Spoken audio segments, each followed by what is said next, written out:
લોકસભા ચૂંટણીને ગણતરીના દિવસો બાકી રહ્યા છે ત્યારે શહેરીજનોના મિજાજ અહીંયા જાણવાનો એક પ્રયાસ કરીશું કે તેઓ આ ચૂંટણીને કઈ રીતે જોઈ રહ્યા છે, કેવા સંસદ સભ્ય તેઓ ઈચ્છી રહ્યા છે અને શું કામગીરીથી તેઓ ખુશ છે કે નહીં। સૌથી પહેલાં આપને પૂછવા માંગીશ બેન, કઈ રીતે આપ આખા લોકસભા ચૂંટણીને જોડ્યા છો, શું એક આપનો મિજાજ? લોકસભા ચૂંટણીમાં અત્યારે જ્યારે બી જોઈએ ત્યારે સોશિયલ મીડિયા છે, ટીવી છે, ટીવીના માધ્યમથી બી લોકોને ખબર પડવા માંડી છે કે ભાઈ આ ચૂંટણી ચાલી રહી છે અને લોકોમાં સારો એવો ઉત્સાહ દેખાઈ રહ્યો છે ચૂંટણીને લઈને। એટલે કે અહીંયા ઉત્સાહ છે ચોક્કસથી। આપને પૂછવા માંગીશ, એક સંસદ સભ્ય કેવા હોવો જોઈએ? એક લોકોની અપેક્ષા હોય છે તેમના વિસ્તારનું કામ સારું થાય, સંસદ સભ્ય સારા હોય, આપ શું ઈચ્છો છો? સંસદ સભ્ય એક એવી વ્યક્તિ છે કે જે તે એરિયાની અંદર જે કામ કરે છે એ કામ એમનું દીપી ઉઠે। આજે જનતા ફક્ત એ જ માગે છે કે અમારી પાસે જે સવાલો છે એ સવાલોનું તમે પ્રતિનિધિત્વ કરો અને આગળ ઉપર પહોંચાડો, જેથી કરીને સરકાર એ બાબતની અંદર થોડા ઘણા પગલાં લે।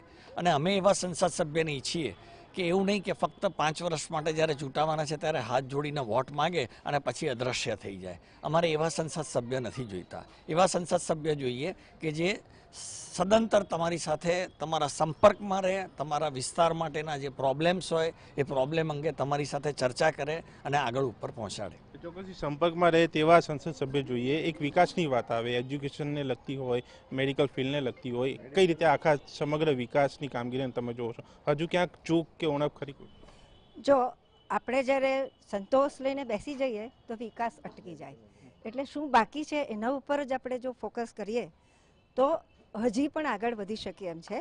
અને હું ચોક્કસપણે માનું છું કે દેશને આગળ લઈ જવા માટેનું કામ માત્ર સરકારનું નથી, ઇટ્સ અ ટીમ વર્ક।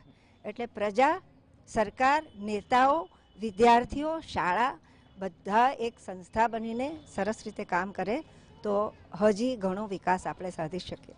બેન, રાજકારણ ચૂંટણી સમય દરમિયાન રાજકારણ રમાતું હોય છે, આ રાજકારણ કેટલું યોગ્ય?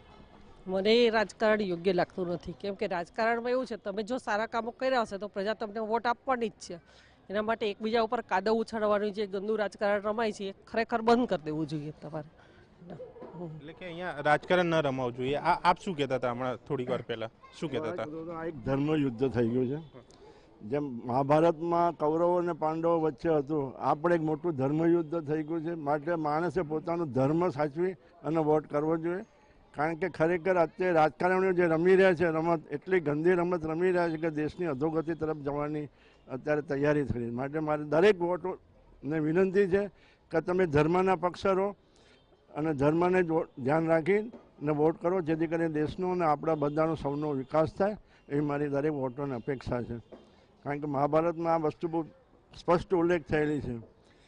કૃષ્ણ ભગવાને પણ કીધેલું છે કે ધર્મનો જે સાથ રહેશે એનું જ રક્ષણ થશે, અધર્મનો ક્યારે જ વિજય થયો નથી। માટે મોદી સાહેબ પણ આજે એકલા છે, કારણ કે એકલા માણસ જ ધર્મ હોય, સત્યને કોઈનો સાથની જરૂર નથી હોતો, સત્યને એકલું જ લડવું પડે છે।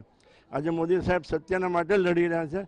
માટે આપણી નૈતિક ફરજ સમજી ધર્મનું આચરણ કરીને આપણે મોદી સાહેબને વોટ આપવો એ દરેક મારા વોટની વિનંતી છે। ચોક્કસ અહીંયા એક સાથે મળીને આગળ વધવું જોઈએ, ધર્મને સાથે રાખવાની વાત છે અને આ જ ક્યાંક બતાવે છે કે તેઓ એટલે કે પ્રજા કેટલી જાગૃત બની છે હવે, તે પછી સોશિયલ મીડિયાને લગતી વાતોને લગતી હોય કે પછી અન્ય માધ્યમોને લઈને, કે જેના કારણે અત્યારે લોકો એક પોતાનું મત જે છે તે ગણીને આપવાની અહીંયા ઈચ્છા ધરાવે છે અને આ જ બાબત ક્યાંક સૂચવે છે કે લોકો હવે જાગૃત બન્યા છે।